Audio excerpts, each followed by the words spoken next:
안녕하세요. 대단히 반갑습니다. 아버지 이야기 1. 끝없는 빚더미와 어머니의 죽음 왕털풍뎅이 딴지일보. 아침을 먹고 있는데 전화벨이 울렸다. 아침 대바람에 걸려 오는 전화가 반가운 소식이었던 적은 한 번도 없었다. 기분이 싸했다. 큰 누나였다. 병원에서 연락이 왔는데 아버지가 기력이 없고 혈중산소 포화도도 많이 떨어졌으니 아무래도 병원에 가보는 게 좋겠다는 얘기였다. 지난주 문안에도 아버지가 좀 다운된 느낌이라 걱정하던 차였다. 그래도 그때는 간식도 좀 드시고 이야기도 나눴던 터였건만 가슴이 철렁했다. 얼른 내려갈게. 이것저것 여러 생각할 겨를이 없었다. 옷을 챙겨 입고 가방을 쌌다. 다만 장마철임에도 옷은 좀 갖춰 입어야겠다고 생각했다. 문득 아버지의 충고가 떠올랐기 때문이다.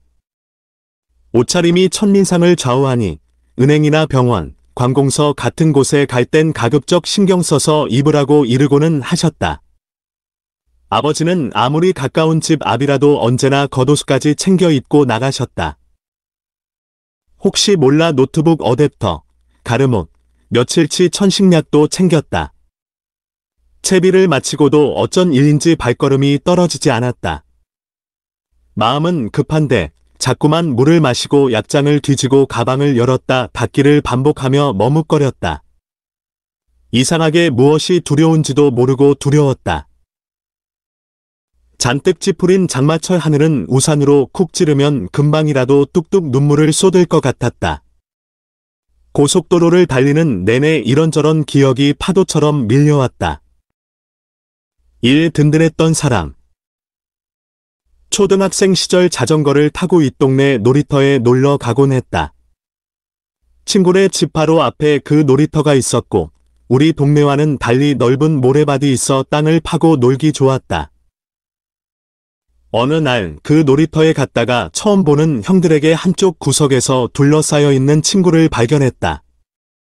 그 친구 얼굴이 벌겋게 상기된 것을 보니 느낌이 좋지 않았다. 그 형들이 나를 보고는 이리 와보라 손짓했다. 이러지도 저러지도 못하고 졸아붙어 있었다. 그 형들이 다가와 내 자전거를 좀 타보자고 했다. 자전거를 뺏어가려는 심산이었다. 안 된다고 버텼다. 그러자 무리 중 한 명이 내 앞에 섰다. 두 발로 앞바퀴를 고정하고는 두 손으로는 내 자전거 핸들을 있는 힘껏 잡아 비틀었다. 자전거 핸들은 힘없이 돌아갔다. 그 형은 빙글빙글 웃었다. 사이좋게 앞으로 나란히를 하고 있던 바퀴와 핸들이 비틀려 버렸다. 울컥 짜증이 올라오며 눈에서 불똥이 튀었다. 아이 씨바. 나도 모르게 욕이 튀어나왔다. 뭐라고? 이 조그만 XX가. 그 형이 내 멱살을 잡으려고 핸들을 놓았다. 엄마야. 앞뒤 보지 않고 자전거 페달을 굴렀다. 살길은 도망치는 수뿐이었다. 형들도 전속력으로 쫓아왔다. 그 급박한 상황에서도 그 어린 것이 어떻게 핸들이 있는 대로 비뚤어진 자전거를 타고 침착하게 내리막길을 전력 질주해서 내려올 수 있었는지 지금 생각해보면 참 대견하다. 손만 뻗으면 잡힐 듯했다. 고래고래 소리까지 지르며 쫓아오는 그들이 어찌나 무서웠는지 모른다. 이렇게 허망하게 죽는구나 싶었다. 그런데 그 절망의 순간 저 멀리 우리 집 앞에 러닝셔츠 바람으로 세차하는 아버지가 보였다. 아버지. 집 앞에 도착하자마자 자전거를 팽개치고 아버지 뒤에 숨었다. 니들 뭐야, 이 자식들. 핸들이 비뚤어진 자전거와 내 뒤를 쫓던 형들을 보고 사태를 파악한 아버지는 걸레를 든 채 악을 썼다. 그 형들은 아버지의 기세에 눌려 꽁지를 뺐다. 아버지는 세상에서 가장 힘이 센 사람이었다. 늘 집에 없던 사람. 군인이었던 나의 아버지는 늘 집에 없는 사람이었다. 심지어는 내가 태어나던 날에도 아버지는 베트남전에 파병되어 있었다고 했다. 군복을 벗고 평범한 회사에 다니는 동안에도 대부분의 시간을 해외나 지방에서 근무하셨다. 그러다 보니 나에겐 유년 시절 아버지와 함께했던 기억이 거의 없다. 초등학교에 입학할 즈음이었던 것으로 기억한다. 사우디아라비아에서 일하던 아버지가 잠시 귀국했던 적이 있다. 아버지가 집에 오셨는데 그가 사다 준 미니카를 손에 쥐고도 어떤 반응을 해야 할지 고민했다. 뛸 듯이 기뻐하며 아버지를 반가워해야 좋아하실 것 같은데 아버지가 영 낯설고 서먹하고 어려웠던 터라 연기도 어려웠다. 아버지를 반가워하지 않는 것 같다. 죄책감 같은 것이 느껴졌다. 아버지가 다시 사우디아라비아로 떠나던 날 공항에 갔다가 눈물을 뚝뚝 흘리는 어머니를 보고 깨달았다. 엄마에게 나와 누나들 말고도 소중한 사람이 있다는 것을. 그러므로 나에게도 아버지는 아주 소중한 사람이라는 것을. 초등학교를 졸업할 즈음에 아버지가 돌아오셨다. 대전이나 울산 같은 지방지사에 파견되는 일이 잦았던 탓에 아버지는 여전히 대부분 시간에 집을 비웠다. 아버지가 서울 본사로 발령이 나서 퇴근을 집으로 하기 시작한 것은 내가 중학교를 졸업할 무렵으로 기억한다. 나와 아주 비슷하면서도 또 많이 다른 사람, 아버지와 함께한 본격적인 기억은 그 이후부터다. 3. 싸움. 중학생 때 같은 반 친구와 싸웠던 적이 있다. 주먹질이 오갔다. 태권도 3단에 대한 자부심이 가득했던 친구와 그의 잘난 체를 안 잊고했던 나 사이에 쌓여오던 감정이 폭발한 날이었다. 엉겁결에 휘두른 주먹에 친구가 나동그라졌다. 순식간에 일어난 일이라 녀석도 나도 깜짝 놀라 사태를 파악하는 데 시간이 좀 걸렸다. 입술이 터져 피가 나는 것을 확인한 친구는 종이 울리는 것도 아랑곳하지 않고 죽이네 살리네 고래고래 육두문자를 쏟아냈다. 나도 화를 사기는 척 제 자리에 서서 노려보고 있었지만 속으로는 친구들이 얼른 말려주기를 바랐다. 바람과 달리 싸움은 선생님이 수업에 들어오시면서 그 광경을 보시고 나서야 마무리됐다. 결국 우리는 학생과에 계신 담임 선생님에게 끌려갔다. 엎드린 채 빠따를 몇 대씩 맞았다. 맞으면서도 저 녀석은 나한테 맞고 선생님에게 또 맞으니 무지 억울하겠다고 생각했다. 평소 말 잘 듣고 얌전한 모범생 둘이 진짜다. 믿어주시라 피투성이로 욕배틀까지 벌이고 있었으니 선생님도 무척 놀라신 눈치였다. 선생님의 연락을 받은 내 어머니와 친구의 어머니가 학교에 뛰어오셨다. 어머니는 쩔쩔매시며 친구와 친구 어머니에게 사과하셨다. 친구를 병원에 데려가 치료비를 물어주셨다. 덕분에 친구와는 나중에 화해했다. 그날로부터 오랫동안 어머니는 내가 혹시 불량 청소년이 되는 것은 아닐까 노심초사하셨다. 한참이 지난 후 어머니에게 그날 아버지와 있었던 이야기를 들은 적이 있다. 난생 처음 학교 학생과에서 호출받고 패닉에 빠진 어머니는 대전에 계시던 아버지에게 전화하셨더랬다.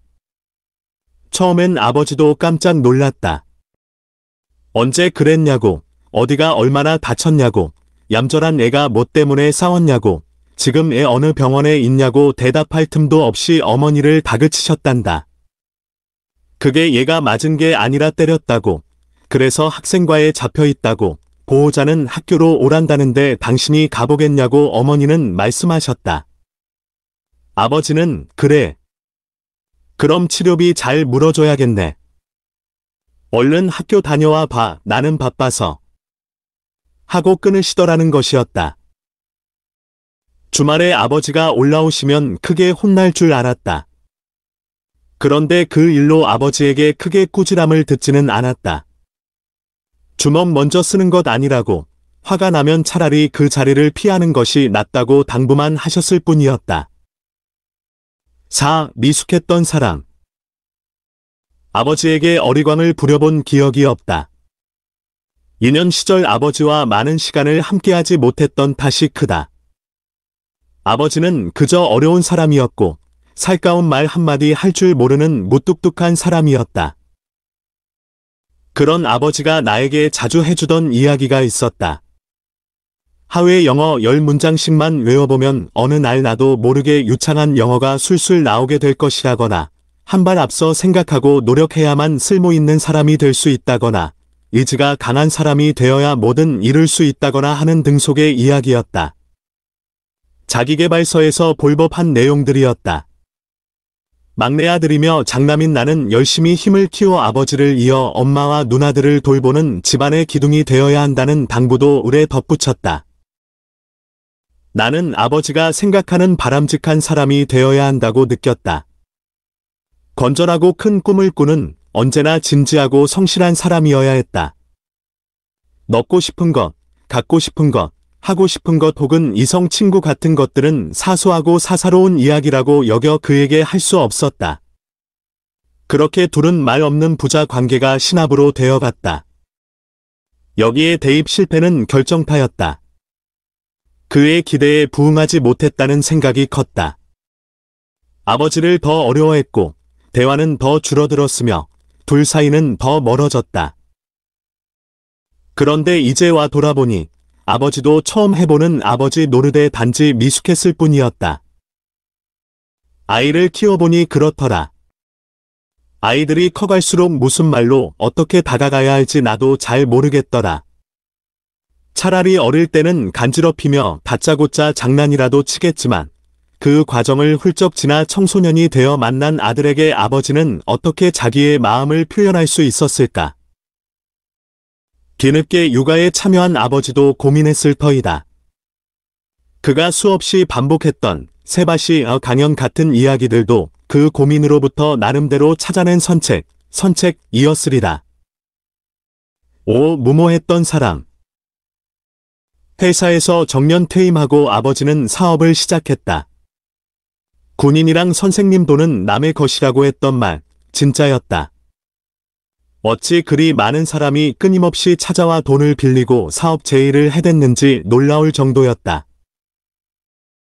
무엇이 그리 급했는지 아버지는 사람들을 덜컥덜컥 믿고 사업을 벌였다.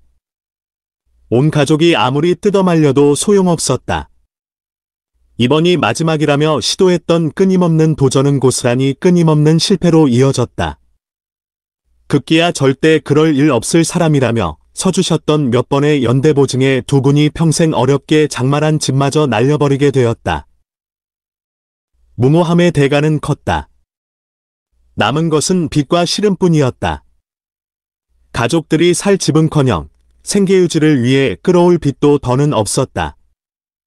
세상 물정 모르던 군인이 사업에 뛰어들어 전 재산을 날린 흔한 이야기의 주인공이 우리 집이 될 줄 몰랐다. 아버지는 신의와 의리를 중요하게 생각하는 사람이다. 거짓말은커녕 허세도 못 부리고 포커페이스도 못하는 순진한 사람이다. 사업보다는 조직에서 일하는 것이 훨씬 더 잘 어울린다. 그런 사람이 사업에 뛰어들었으니 어쩌면 실패는 예정되었었는지도 모른다. 안타까운 점이라면 군대와 회사에서 밀려난 아버지가 살고자 택할 수 있는 유일한 선택지가 그뿐이었다는 것이다. 집안의 재기를 도모하기엔 아버지의 나이가 너무 많았다. 아들의 나이는 너무 어렸다. 누나들이 돈을 벌어댔지만 커져 버린 빚은 갚아도 늘어만 갔다. 어머니는 스트레스를 견디지 못하고 어느 날 갑자기 세상을 떠났다. 희망만 보이면 살 수 있을 것 같다고 하소연하던 엄마에게 미안했다. 끝없는 빚더미에 절망만 하다 세상을 떠난 엄마가 불쌍했다. 내가 할 수 있는 일이라고는 홀로 남은 초라한 아버지를 원망하는 것뿐이었다.